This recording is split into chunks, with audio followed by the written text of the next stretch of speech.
wife's collector's item plow. It's a mint condition 43 plow that was obviously kept inside and taken care of. It's a 314, 14-inch bottoms, and it works good with our garden tractor and for small projects. Okay guys, this is the second plow I want to show you. It's a Massey Ferguson 88. It's a 616. It's got 16-inch bottoms. We have taken this plow and we have set the front hitch for on-land plowing so that I can leave my dual on. Last fall, when I went out into very severe plowing, and in August I was having to plow alfalfa ground, I used this plow.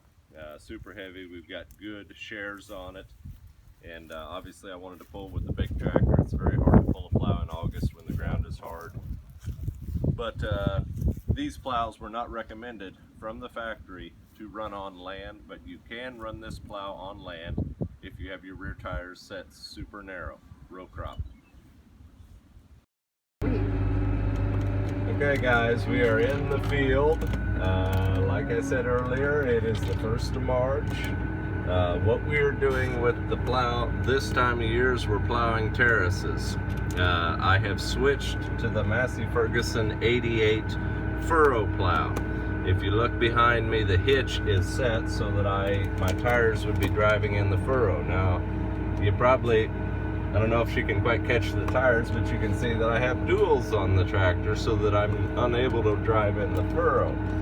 What I am doing here is I am plowing terraces on one of our poor, tight clay hill fields. In the spring,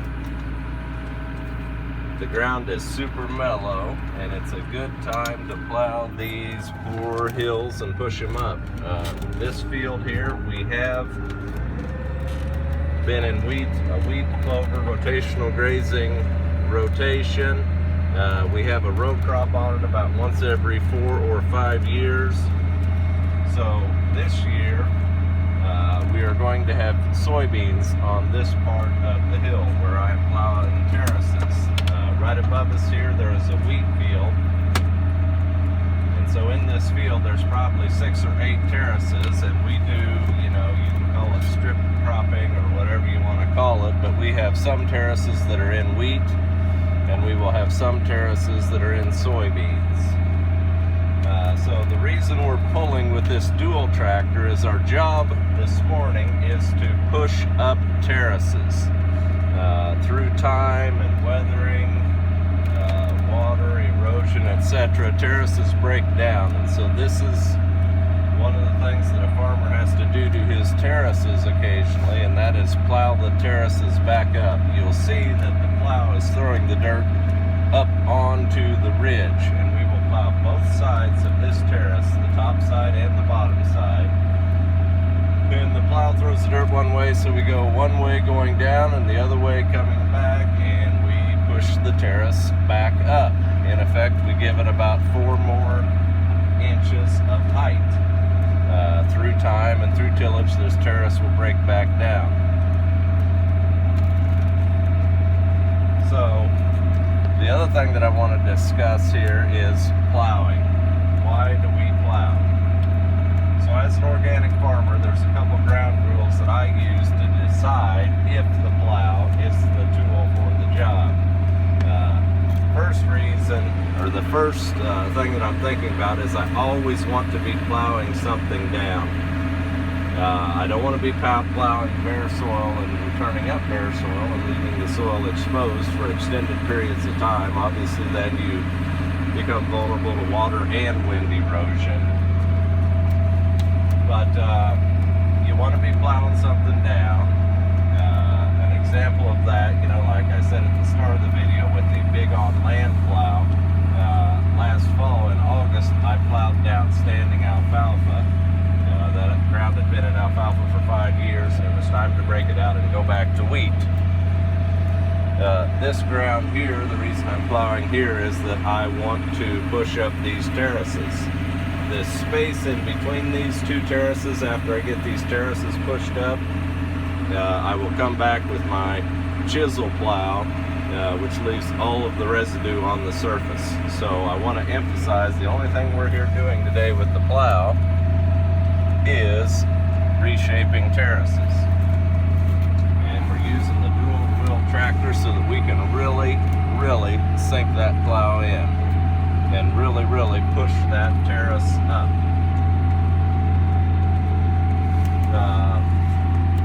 Spring is a very good time to plow. The ground is mellow now. The frost has just come out of the ground. The moisture is right. And so spring is a good time that I like to push up terraces. A lot of farmers push up terraces. My conventional neighbors will plow during the fall and winter. I don't like to do that. That leaves the ground bare for too long. And then when those first hard rains come in the spring, that ground, which is completely dry and has been turned to powder by the winter freezing and thawing, is very subject to erosion. If you look back at the texture that I'm leaving this ground, A, because I'm going so deep, and B, because the moisture is right, we're going to leave the surface very rough.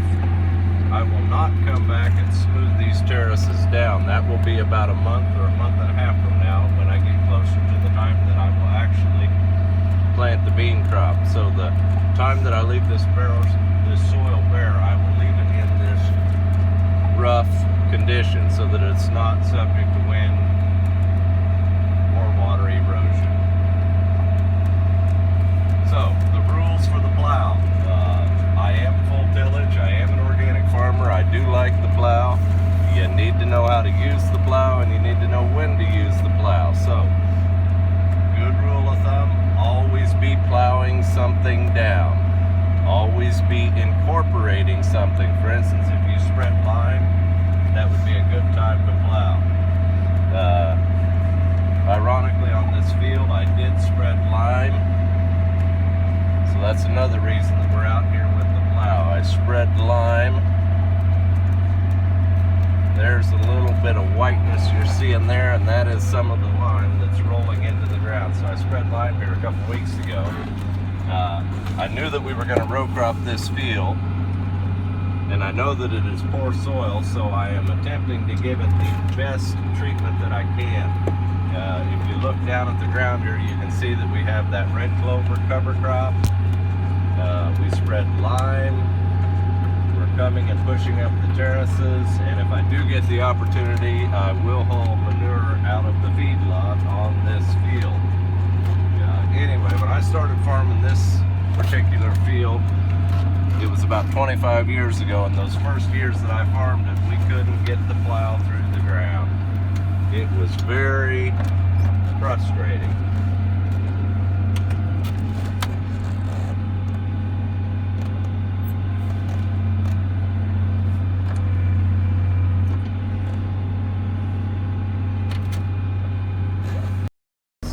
Fired up.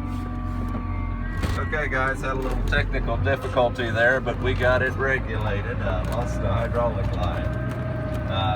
Anyway, here we are coming back on the other pass. Now, when you're plowing terraces, you want to do that bottom side first and push the dirt up the hill. Then you come back on the high side and push the hill back the other way.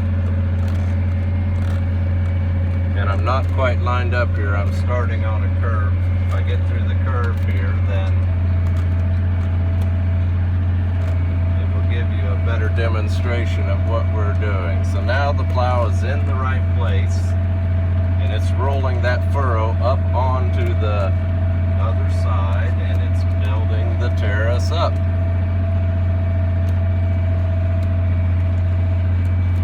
This terrace, for me to plow it, I will make 2 passes on each side, on the top and the bottom side of the terrace. On this top side, I want the furrow to end up in the low part of this terrace. And so this is a 5 bottom plow, 16 inches. I'm going to do 10 bottoms. I'm going to plow 160 inches, and that will be the low part of this terrace. People make terraces of all different sizes. You kind of size your terrace for the tillage equipment that you have. that's another important point. These terraces that I'm plowing today were actually made, they were some of the first terraces in Brown County, Kansas. They were done in the Depression as part of the some of the first demonstration soil conservation things in Brown County. I've had several neighbors tell me that these are some of the older terraces. So how I have kept these terraces functioning for the past 85 plus years is by doing what we're doing here. And that's keeping them pushed up now again and not subjecting them to erosion and having, you know, a good cover cropping and rotational scenario. If you're looking back, you can see the soil texture changed a little bit back there. There was a lighter red spot in the ground, and so when we first started farming it, the whole hill looked like that, only even redder yet. Very low organic matter. But looking here today, we're doing a good job. The soil has very good color to it, and things are working good. Thanks, guys.